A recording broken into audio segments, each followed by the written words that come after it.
欢迎来到优胜美地国家公园，攀岩界的宇宙中心。又到了攀岩者成群结队出没在岩壁上的季节。在优胜美地国家公园，冰川蚀刻出巨大的花岗岩岩壁，从狭长的谷底两侧拔地而起，陡峭的垂直岩面高达900米。这儿是美国传统攀登的发源地，这儿见证了攀登技术1个世纪的发展，这儿缔造出了无数的攀登传奇。埃利克斯·霍诺德在这里完成了不带保护徒手攀登酋长岩的壮举。一部2019年奥斯卡最佳纪录片《徒手攀岩》使得酋长岩家喻户晓。汤米·考德威尔执着7年，开辟酋长岩黎明墙上最难的自由攀登路线，以他的经历拍摄的纪录片《黎明墙》让无数攀登爱好者热血沸腾。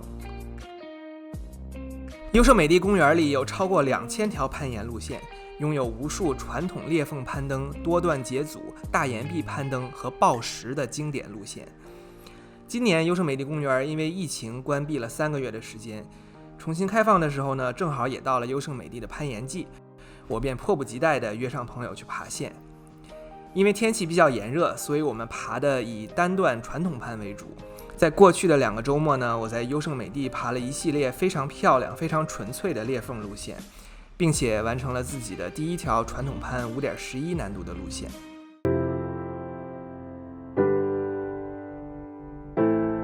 这条路线名叫 Tide Line， 是一条评分很高的裂缝路线。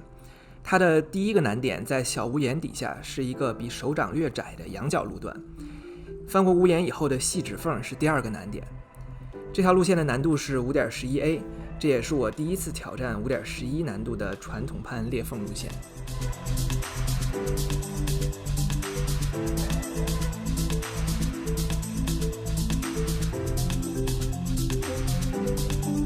第1把先锋尝试爬到屋檐底下的时候，因为不知道接下来的裂缝是什么样的手感，哪儿可以舒服的把手杖住，所以只能来回来去的尝试各种角度和姿势，因此浪费了一些体力。好不容易翻过了屋檐，终于有了一个很舒服的杖手位置。但是呢，就在我准备开始挑战上面细细的指缝的时候，我突然发现有一只壁虎从岩缝里露出头来，就挡在我接下来准备塞手指的位置上，一下子有些慌，乱了节奏。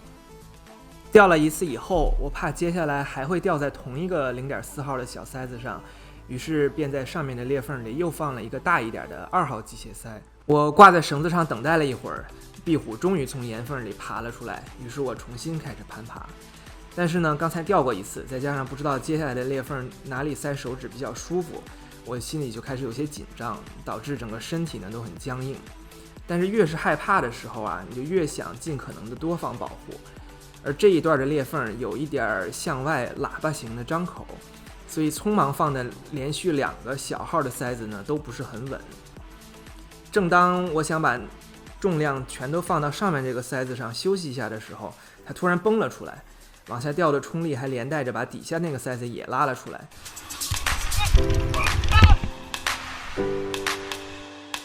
这也是传统攀跟运动攀相比相对来讲稍微更危险一点的地方。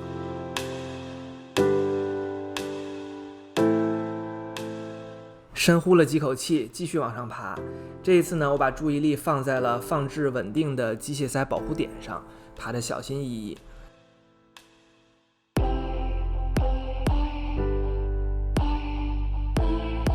这个时候我才发现啊，其实从刚才的位置再往上走1步，就可以上到一个非常稳的杖手位置。接下来的几个点都可以特别舒服的休息。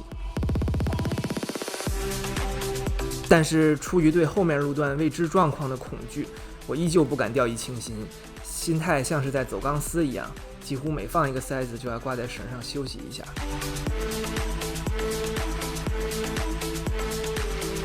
第2把我在顶绳上再次尝试，去除了先锋攀的恐惧，集中精神攀爬，思考动作。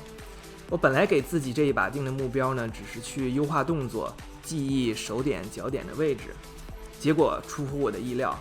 心态放松了以后，并没有特别的挣扎，就很流畅地完成了整条路线，甚至还觉得这条线怎么会这么简单。受到这一把顶绳尝试的鼓舞，我决定再挑战一把。休息了半个小时，再次先锋。对这条线路该用什么动作序列，哪里有休息点，哪里可以放什么样大小的保护，我都已经了如指掌了，因此呢，爬得很有信心。而我发现，一旦你有了信心，杖手杖指和发力的动作都不会用力过猛，脚也塞得更稳，身体不会僵硬，而是一张一弛，从容不迫，有了节奏感。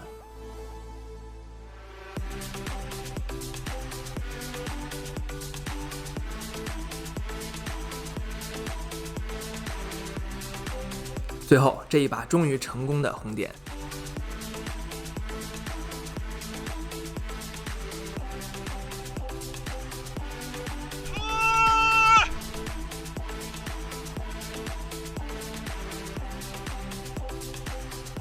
下面再给大家看一条优胜美地的宝藏路线，它知名度不高，但是质量非常棒。这条线叫 Mañana， 西班牙语里是明天的意思。它是一条难度是10D 的缝，评分非常高，特别纯净。然后主要是手指和比手指略宽一点的宽度，中间有一段是掌缝，比较舒服。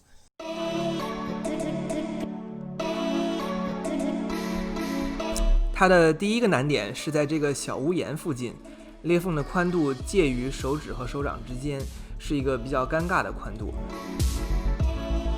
其实裂缝攀登跟运动攀相比还是挺不一样的，很多人刚接触裂缝攀的时候会觉得特别不适应，觉得把手和脚塞到缝里很不舒服。但是其实爬裂缝更多的是依靠的是技术，而不是纯粹的力量或者指力。所以一旦掌握了攀登裂缝的技术以后，你就会发现它有一种独特的节奏感，爬起来其实是非常爽的，可以说是痛并快乐着。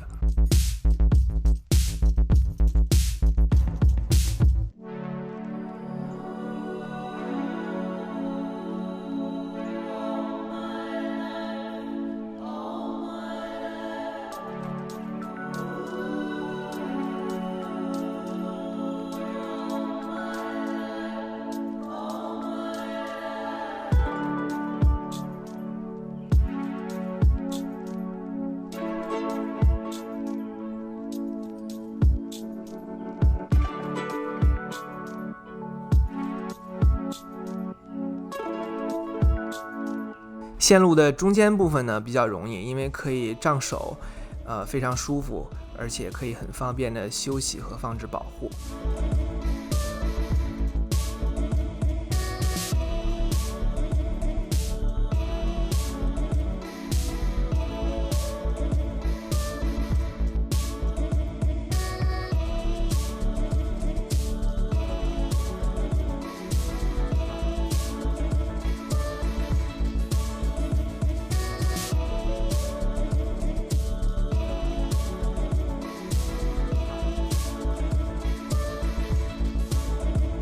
最上面这段0.3号机械塞大小的细指缝是第二个难点，看起来困难，但其实几个卡手指的位置都非常稳固，只要找对了锁点，并且上脚的时候把脚塞稳，这一段感觉并不是特别吃力，用不了几个动作就可以成功到顶。